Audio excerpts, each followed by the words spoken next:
Hello everybody, it's Thea and welcome back to Garden Goddess Tarot. Today I have a little unboxing video for you today. A very exciting package showed up that I've been eagerly anticipating. This is a deck that I have watched the creation of for a little while. I am absolutely besotted with her other deck. Actually decks in general, all of them, I love them. And I'm very excited to get into it. Look at the meat. Ah, that's amazing. Okay, this came all the way from the UK. we're just gonna get into it, or else I'm just gonna ramble hopelessly about nothing because I have a habit of doing that. But this came all the way from the UK. It took a little while to get to me, but I am so wonderfully excited about getting into it. So let's crack into it. What more can I say about it without showing you what it is? I don't know. And you already know what it is because it's in the title. So I guess I could just say this is the Red Threads Tarot by Linda Hill, amazing creatrix of the Red Seeds Tarot, which is one of my faves. This is packaged so well. Oh, did I snip it? I did. Oh my gosh, how embarrassing. I'm so glad you can't see what I'm doing because you would be like, oh my gosh, Thea, put the scissors down. Oh wait, maybe I didn't. Did I? Was there more? Was that it?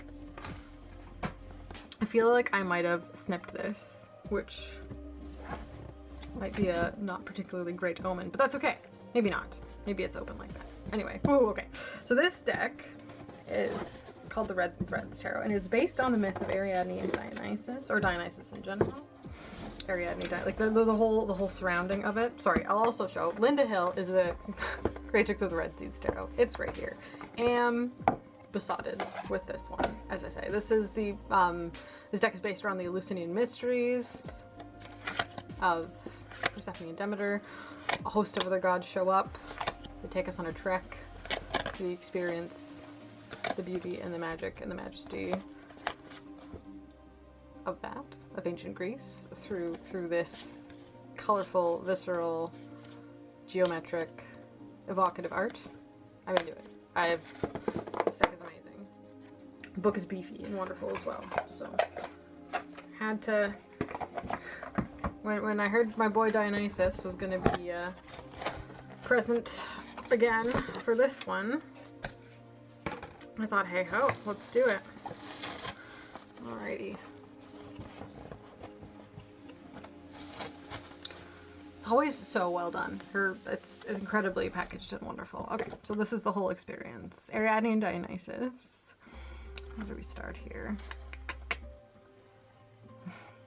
We found ourselves, as it were, back at the beginning, and just as far from that which we were seeking at first. Then it seemed like falling into the labyrinth. We thought we were at the finish, but our way bent round, and we found ourselves, as it were, back at the beginning. And it just goes round and around. Oh, that's beautiful. I love that. The Red Threads Tarot. 5,000 years ago, an advanced Bronze Age civilization was founded and became known as the Minoan Crete. At the very heart of the society was the love of nature, which was honored in the form of the Great Mother Goddess, who was highly revered by the Minoan people in their everyday life, rituals, and artwork. And mixed in the rubble of stones and earth fragments of painted pots appeared brightly colored mosaics, golden seals with dancing figures, necklaces of bees and butterflies, urns decorated with flying dolphins, serpents, and spiraling flowers, tiny statues of bulls, large bulls' horns, and statues of goddesses, which merged together, composed a culture of joyousness, grace, and elegance centered for hundreds of years around the worship of a great goddess, the myth of the goddess. Hear the call and journey into Minoan Crete and the myth of Ariadne and Dionysus. You will encounter the labyrinth, and it is there you will find shadow and light, tears and joy, wounds and wonder. It is also here that you will honor death, life, and rebirth. Your journey will take you to places you have never known, and you will revisit the places you know well. At times, you may feel challenged, excited too, but trust that your red thread will guide you. Find yourself as you walk the pathways of initiation, where you will find unity, integration, and wholeness. May you travel well. The labyrinth awaits your presence. Oh, I'm so excited. Okay. Linda, this is so good. Okay. All right. Now, she usually sends you a bag, which I love. They're so handy. Gorgeous box. Always keep them. Look at this. Okay. Ooh. There's always usually goodies too. Like last time there was tea and a sprig of wheat. Alright, our deck and our book. Look at him! Cutie. Okay. Here we go. The Red Threads Tarot. And it comes with a little blessing. I love this. A Didn't You Crete herbal tea! Oh my gosh. For love, healing, and a muslin bag filled with the same herb that you may wish to keep with your Red Threads tarot cards, of course. And a red thread. Oh. Love that. Actually, I'm not gonna open it up, but there we go. There's a red thread, and there's a little spirally labyrinthy charm. And then our Didn't You Crete tea. Yeah, and it Didn't You Crete only grows in the mountains of Crete. Amazing. So good. Wow. I gotta get myself some more of that, because I feel like one sachet is not gonna be enough. Alright. I love those. Those little touches just make this whole experience incredibly magical. So here's the deck. I will get into it in a moment. Exact same wonderful production quality as Red Seeds Tarot, if you're familiar. Stunning. Amazing. So good. Imagine similar art style as well. So we'll move that out of the way. Get myself organized here. I'm gonna go to the book first. And that says the same as the card. Yes. Labyrinth awaits your presence. So basically, this deck is going to be a great deck for going into the depths of yourself, experiencing your life through the lens of the myth of Ariadne and Dionysus. Let's have a look. I'm not going to show you too much. Yes, River Mother, that's perfect. River Mother Goddess, very personal. Minotaur is going to feature heavily in this myth because of Ariadne's origins in Crete. Ariadne and Theseus. Yeah. Ariadne walking. Okay, this is good. I am so excited. I'm going to be gone for like a month because I'm going to be working my way through this deck in a magical and wonderful way. Crete is such an interesting place. It's obviously in Greece, so I'm gonna go on a bit of a Greek tangent, hope you don't mind. It's really far away from the rest of the islands in mainland Greece. It's almost its own little microcosm kind of type of place. And the Minoan civilization actually came about, it's pre-Hellenistic Greece, right? It's really early. Like this generic mother goddess is really, really early. Kind of before our experience with the vast pantheon that exists within the Greek mythology as we know it. It's its own little place in between the East and the West. It's like the jumping off point between the two, right? Greece in general, but also very much so Crete because it is so isolated. It's in the middle of the Mediterranean. It's surrounded on all sides by this powerhouse of energy. The Mediterranean Sea is something else. I will always say that. It feels like no other body of water I've ever experienced. But it's, I don't know, it's just super mystical, and I can't, I'm having a hard time describing how I feel about it. The labyrinth and the palace of Knossos, the reverence for the spirits of the place, the myth associated with it, it's a lot. The symbol of the labyrinth is a personal journey. It's going inward. It was even a metaphor in the Westworld TV series. The symbol and the concept of a labyrinth was used as a metaphor for machine sentience. Like, it's big energy is what I'm trying to say. So this is, it's bigger than it even looks. So yeah, and the thread, obviously the red thread, is the string that Ariadne gave Perseus as he entered the labyrinth in a way to guide yourself back out once you've gone in, and I think that'll be a very important theme running through here. Always, tether yourself, have a way to get out. Don't a good way to practice not getting lost within your exploration. So anyway, I don't know anything. I haven't read it yet, so I'm so excited. But yeah, this will be a big old personal journey for me. I think both the Red Seeds and this are going to be decks that personal work really does happen with. So oh, here we go. Here's our sachet, or Dittany of Crete inside with the deck. We got a sprig of wheat with the Red Seeds as well. Oh my gosh, I'm gonna. Wow. Yeah, it's herbal. It's beautiful. I think it's in the mint family. It's like a, it's got oregano, basil-y sort of vibe about it also, but there's a little labyrinth stamped on the little muslin bag. Wow, okay. All right. Incredible, so excited. Here we go. Let's get into the cards, shall we? Which is, I'm sure, why you're here. This is a whole experience. This is more than just the cards for me. It really is. Okay. And around the outside, we've got the phrase that was on the other card as well. The circling, the never-ending Ouroboros sentence that just keeps going and going and going deeper and deeper and deeper. And then there's a labyrinth, and then some other mini labyrinths around. Amazing. Okay. Let's look at the cards. They're big, also. If you are curious about a size comparison, that's not a good example. Ooh, what have I got? Do I have any normal size tarot cards anywhere over here? Oh, I guess we're gonna grab you.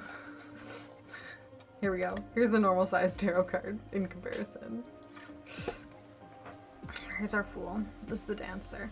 So I imagine, yeah, so Magician, the Great Mother. The majors are going to be slightly renamed. For example, our Fool being called the Dancer is a bit different, but that's okay. It won't take long to learn and adopt. And with the guidebook, it's no big deal. But these decks specifically, because they are so, their whole structure is rooted in this one specific myth. I am tied to the guidebook with them, which is why I don't like reading with them for other people. Because they're not like a regular tarot deck. They're more of like a sacred object, something that one would use in ritual or devotional practices, or just explorative personal sort of stuff, as opposed to giving a reading on the fly. So, you know, that's incredible. We've got our Magician. I want to know who it is. Oh, it's Daedalus! Of course it's Daedalus! Whoa, okay, I'm excited. I'm looking in the book just for reference. So the Dancer is Ariadne herself as the Fool, which, like, a sacred feminine focus of the deck, even though there is sacred feminine and masculine present, which I appreciate. But yeah, Daedalus, father of Icarus, kept by Pasiphae in the Palace of Knossos, Crete, as their chief engineer, basically inventor. The you know, he built the labyrinth. He is the crafter, the creator of the labyrinth itself. So that kind of he's got the big vibes that way, right? He's a mortal man, but yeah. Anyway, he's there. Okay, we can't spend this long on every card. Ooh, okay, the Great Mother. Yeah, so this is our universally worshipped mother goddess in the Minoan culture. Like, her Empress is the Queen, which is Pasiphae. So this is, oh my god, okay, wow, okay, so our Empress is Circe's sister, Pasiphae, who birthed the Minotaur. So she is the mother of our little monster. Oh, I'm so excited to get into this. This is gonna be so good. Who's our king? Minos, King Minos, of course. Who's our Emperor? Alright, who's our Hierophant? Minoan Zeus.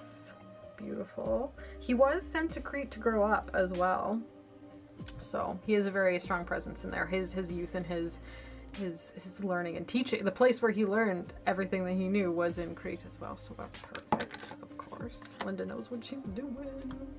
Who are our lovers? Ariadne and Theseus. Good. Excited to get into that. The Cart, which is our chariot. The Concealment. Justice is the hero's sword. And the Hermit is the Minotaur himself, which makes sense in the context of being at the center of the labyrinth.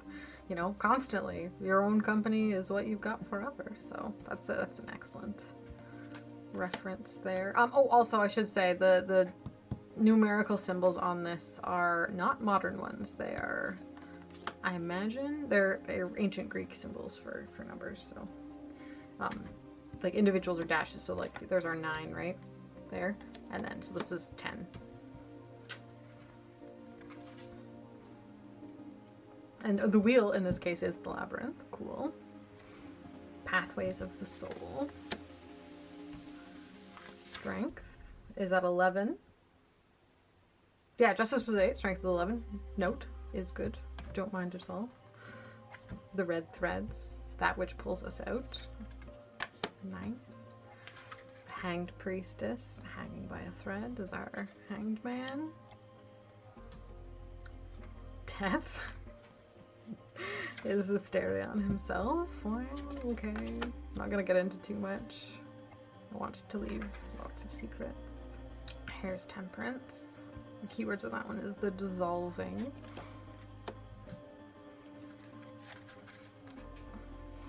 The devil is the dark god, the dance of Dionysus. The tower. Icarus. Myth of Daedalus and Icarus is there.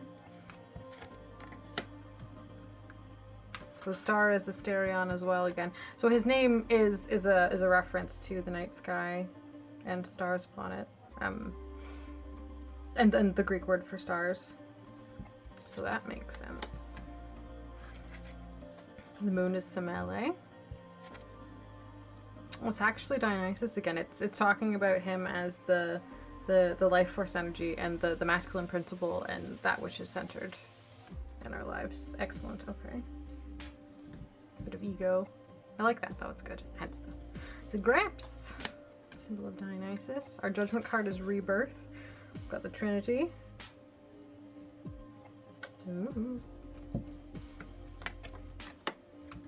And the universe is the crowning, where Ariadne and Dionysus come together.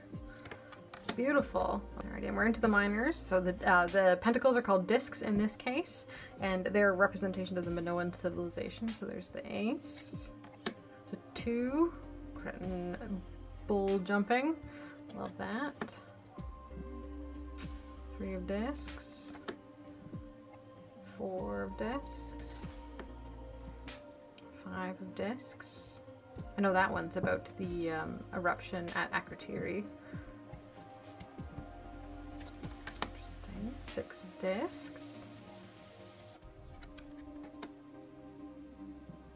7 of discs. 8. Oh, wait, I want to go back and look at the 7 for a quick second. Crocuses! Yes! Okay, sorry. I was like, are they? They are. Anyway, just I get excited about them. I saw some fall blooming crocuses when I was in Greece last time, and they're as big as like a baseball. They're amazing. Like growing in the wild, they're so beautiful. I just, oof. Yep.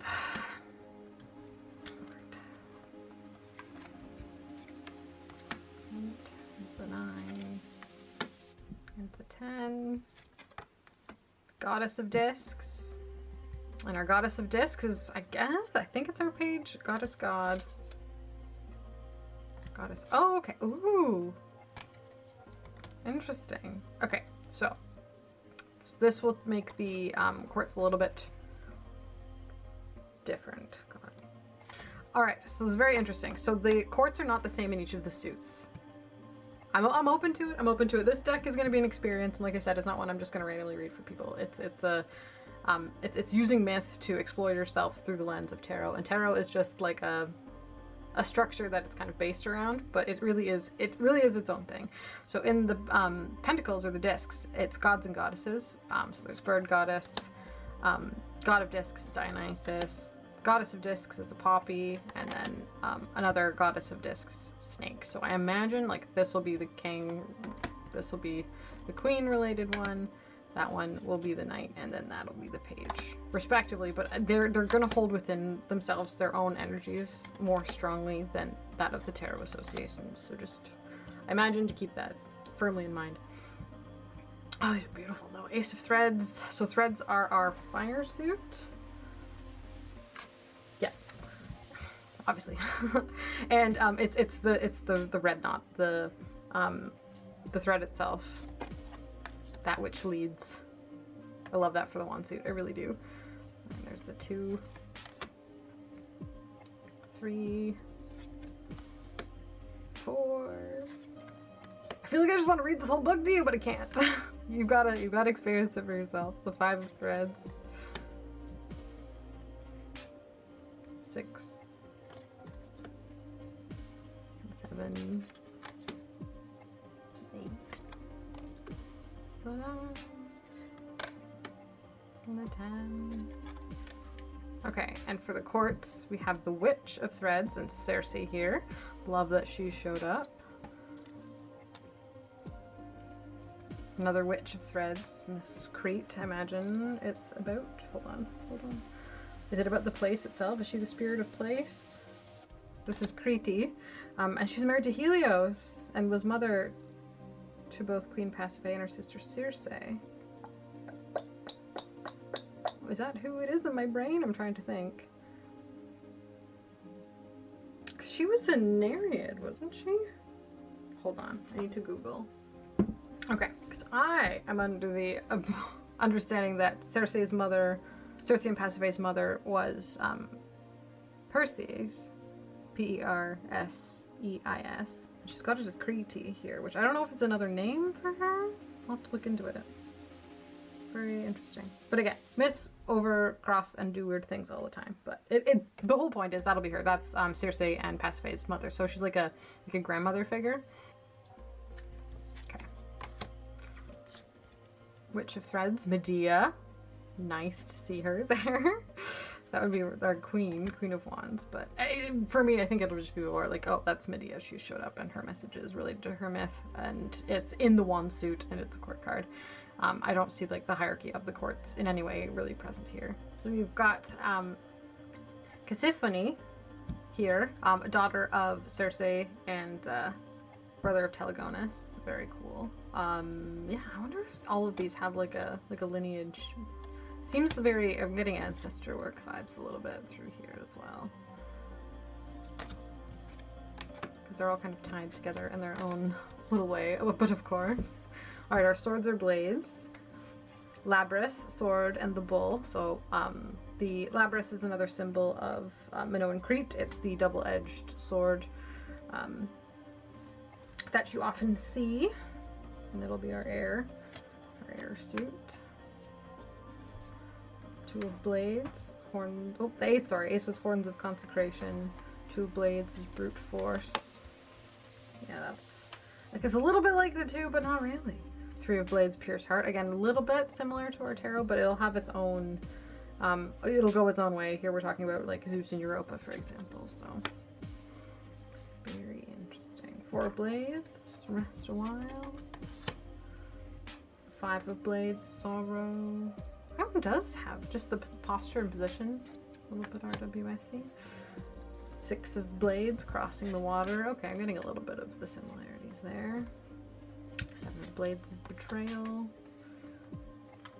Eight of blades is the darkness. Nine of blades, the dark night. 10 of blades, the end. Yeah, each of these cards has their own story to tell. Like it's you really when you work with these decks, you only want a couple of cards at a time because it's a lot. Our Page of Swords is Icarus. Actually, I like that for him. Enthusiastic but naive. That's perfect. Who's our Prince of Blades? Androgeus, King Minos' favorite son and brother to Ariadne.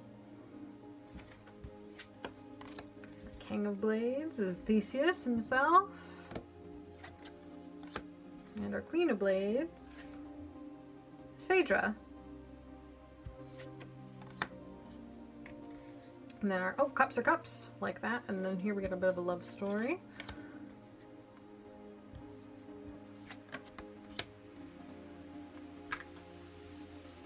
Three of Cups is a celebration. Four of Cups is discomfort. This book is really good. Five of Cups is tears, as we know. Six of Cups is remembrance. Seven of Cups is visions.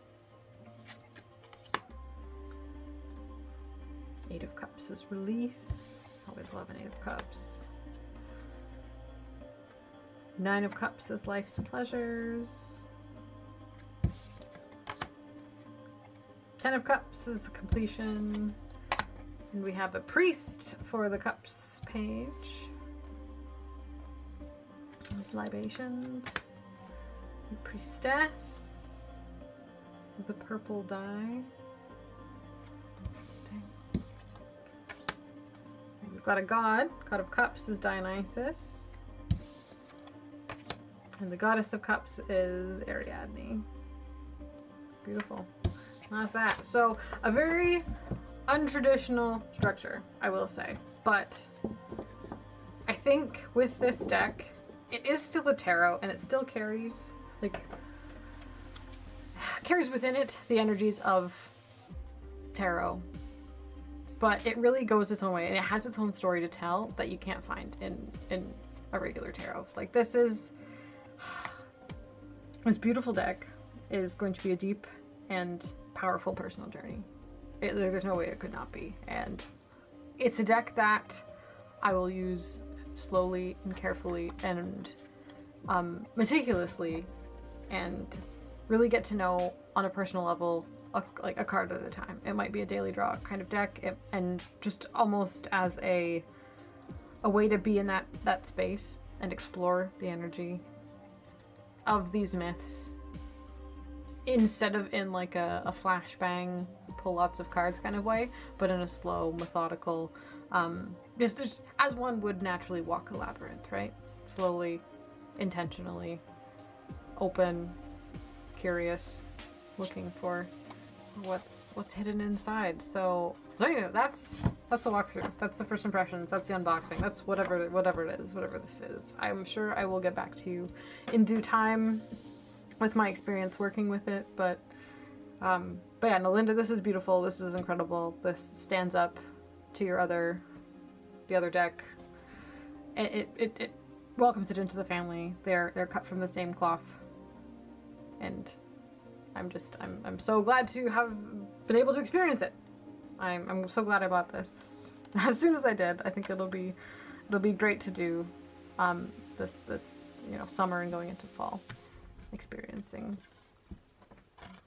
and working with Dionysus, because it's been a while since I have done anything with Dionysus and his myth of duality and the parts about his myth that I find important to my personal story and my own personal mythology, because that's what we're doing when we're working with these myths, right? We are just adding layers to our own personal mythology and our own weird path through this life, and that they are kind of like that string that we hold on to as we navigate the world. So stunning, beautiful. Oh my gosh, love it so much. Thank you so much, guys, for being here, for witnessing this with me. I appreciate it with my whole heart, and I hope you're well, and I will see all of you fine people in my next video.